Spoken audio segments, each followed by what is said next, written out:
Hi అండి, welcome to Deviji channel. ఈరోజు మన రెసిపీ వచ్చేసి అరటికాయతో బజ్జీలు. ఈ అరటికాయ బజ్జీలు చాలా టేస్టీగా చాలా బాగుంటాయి. చూడండి, వేడి వేడి ఈ బజ్జీలు పొగల కక్కుతూ అయితే ఇలా రెడీ అయిపోయినాయి. చూడండి, కనిపిస్తుందా మీకు? పొగలు ఇలా మనం తయారు చేసుకుని చాలా ఈజీగా అయితే వేడివేడి బజ్జీలు తినేయచ్చు. ఈరోజు మాకు అయితే వర్షం పడుతుంది, అలాగే వాతావరణం కూడా చాలా కూల్గా ఉంది. మరి ఇలా వర్షం పడేటప్పుడు ఏదైనా బజ్జీలు కానీ పకోడీలు కానీ చేసుకుని తినాలని అనిపిస్తుంది కదా. నిజం చెప్పండి ఫ్రెండ్స్, నాకైతే చేసుకుని తినాలని అనిపిస్తుంది. మీకు కూడా అనిపిస్తుందా?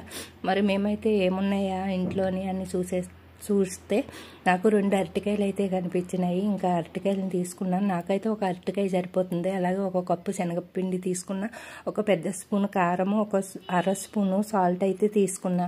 చూడండి ఇలా.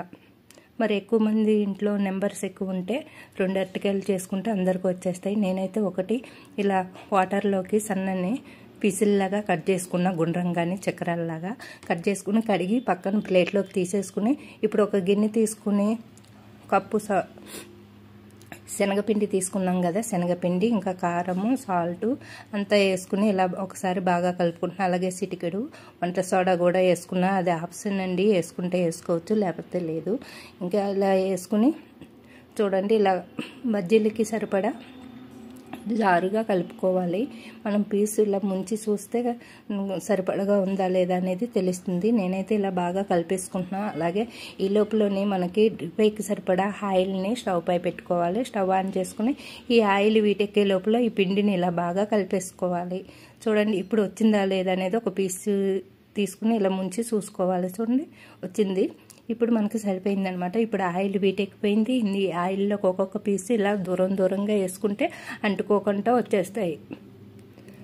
ఒక క్షణము అట్లా వేగిన తర్వాత మళ్ళీ రెండో వైపు కూడా తిప్పుకుంటూ వేపించేసుకోవాలి. అన్నీ ఇలా పీసులన్నీ వేసుకున్న తర్వాత మనకు కొద్దిసేపు వేగిన తర్వాత రెండో సైడ్ కూడా తిప్పేసుకుని అంత ఈక్వల్గా కలిసేటట్టు కలుపుకుని తీసేసుకుని వేడివేడిగా ప్లేట్లలోకి సర్దేసి ఇంకా మన పిల్లలకి పెద్దలకి అందరికీ ఇచ్చేసేయాలన్నమాట. ఇలా వేడివేడిగా ఉన్నప్పుడు తింటే చాలా బాగుంటాయి. ఇవి చాలా క్రిస్పీగా అయితే మాకైతే వచ్చినాయి ఫ్రెండ్స్. మరి మీకు కూడా వేడివేడి బజ్జీలు చేసుకోవాలని అనిపిస్తుందా? అయితే ఇంకా ఆలస్యం ఎందుకు, ఇంట్లో ఏమున్నాయో చూడండి.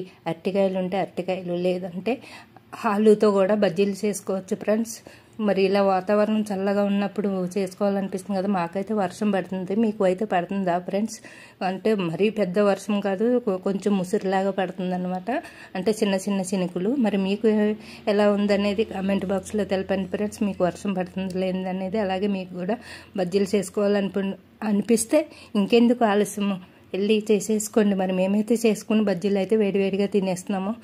ఓకే ఫ్రెండ్స్, ఈ వీడియో మీకు నచ్చితే లైక్ చేయడం మర్చిపోకండి. అలాగే ఈ అరటికాయ బజ్జీలను ఒకసారి ట్రై చేసి చూడండి. అలాగే ఎలా వచ్చిందనేది కామెంట్ బాక్స్లో తెలపండి ఫ్రెండ్స్. ఈ వీడియో మీకు యూస్ అవుతుంది అనుకుంటే ఒక్కసారి చూసి ట్రై చేసి చూడండి. అలాగే బజ్జీలు ఎలా వచ్చినాయి అనేది కూడా కామెంట్ బాక్స్లో తెలపండి ఫ్రెండ్స్. ఇంకో చూడండి, నాకైతే ఇంకొక అరటికాయ మిగిలిపోయింది. అది ఇంకొకసారి అరటికాయ బజ్జీలు చేసుకుంటా, లేదంటే కర్రీకి ఉపయోగించేస్తాను అనమాట. ఈ అరటికాయతో చాలా రకాలు చేయొచ్చు, కానీ కొంచెం మంది తినరు ఎందుకనో. మరి అలాంటి వాళ్ళు ఇలా బజ్జీలుగా మరి ఫ్రైగా చేసుకుంటే చాలా బాగుంటుంది. కొన్ని ప్రాంతాలలో తినరు అని నాకు తెలుసు. ఇంకా మరి మీరైతే అరటికాయని ఇష్టపడతారా లేదా కామెంట్ బాక్స్లో తెలపండి ఫ్రెండ్స్. అలాగే మన వీడియోని చూసి సపోర్ట్ చేస్తారని ఆశిస్తున్నా. ఈ వీడియో నచ్చితే ఒక్కసారి ట్రై చేసి చూడండి ఫ్రెండ్స్. అలాగే మర్చిపోకుండా ఒక లైక్ ఇవ్వండి ఫ్రెండ్స్. మీ సపోర్ట్ మాకు ఎంతో అవసరం. చాలా బాగా వచ్చినాయి ఫ్రెండ్స్, చాలా టేస్టీగా అయితే వచ్చినాయి. చూడండి, ఎంతో కలర్ఫుల్గా కనిపిస్తుంది కదా, చూస్తుంటేనే తినేయాలనిపిస్తుంది. ఆహా ఆహా అనిపిస్తుంది ఫ్రెండ్స్.